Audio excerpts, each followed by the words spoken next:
Let me share with you something that was posted as a comment at Right Side Broadcasting Network to one of the videos there, not important which one. It was posted by someone named Cheryl Cardwell, and let me just reiterate that Trump Nation has a very close working relationship with RSBN.TV, which is Right Side Broadcasting Network. But let me read this to you from a woman named Cheryl Cardwell. It's being featured there. It's called An Open Letter to the Donald. Dear Mr. Trump, I wanted to tell you why I voted for you and what my hopes are for the rest of the election process.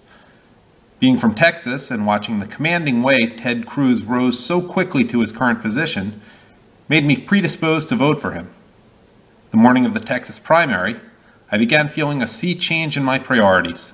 I liked Cruz because he is someone who went to Washington to buck the system, he's conservative, and an evangelical Christian. I decided that day my number one priority was to elect someone who would take the bull by the horns and take a wrecking ball to Washington. I just knew you were the best man for the job, so I voted for you.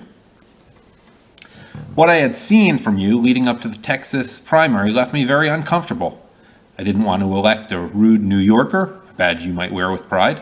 But that morning I felt very strongly that a little rude might be exactly what it takes to turn things around in this country. Being polite and working with the establishment has gotten us nowhere in the last 20 to 30 years. Besides, I read you as an honest person. I want to hear the truth about what the candidates think and feel. Hillary has changed her opinion so many times, she doesn't know what she believes. People have valid questions about you. Would a Christian bully and belittle people as you sometimes do? On the other hand, would someone as nice as Carson or Huckabee get chewed up by the establishment? I don't see that happening with you. As an outsider, you were more of a threat than Cruz to the establishment. He came in rocking the boat, but you will sink it. You've been accused of flip-flopping on issues like abortion. Why is this so difficult to understand? When I was in my 20s, I was idealistic and pro-choice. My body, my choice. But then I had a family, and I learned how precious the miracle of life is. I've evolved. One need not be a woman to have the prerogative of changing one's mind. If you are pro-choice, you lose the Christians. If you are pro-life, you are anti-woman. It is a no-win situation, but you've handled these tough issues well up to this point.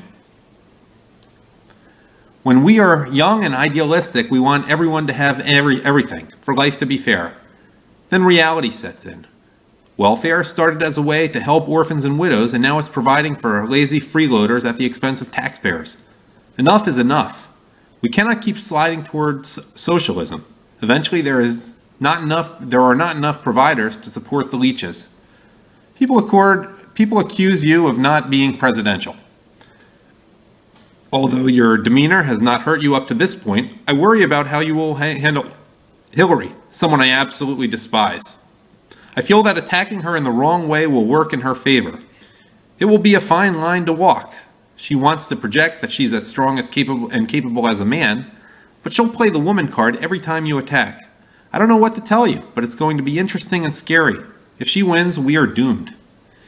People accuse you of running for president because your ego is out of control. I believe your motives are pure, and that your bravado is an act. We are all naturally drawn to celebrities, entertainers, and leaders. You've proven yourself a leader in the business world, and I believe we need a leader who will say, no, we cannot afford to spend money we do not have. Spending millions giving money to other countries when we cannot even pay the interest on what we owe our creditors is insane. And don't get me started on the affordable, that's in quotes, affordable is in quotes, Care Act. We own a veterinary clinic employing 20 people we consider family. When the ACA was getting started, our insurance, which covered thousands of vets and their families, dumped us all. From that point on, every year we must shop for new insurance. The prices keep going up while the benefits continually go down. At the rate we are going, we will have to do without insurance. It will be cheaper to self-insure and pay the penalty for not having it. My full disclosure. I must admit that although I am a right-leaning conservative, I did drink the Kool-Aid in 2008 and voted for Obama.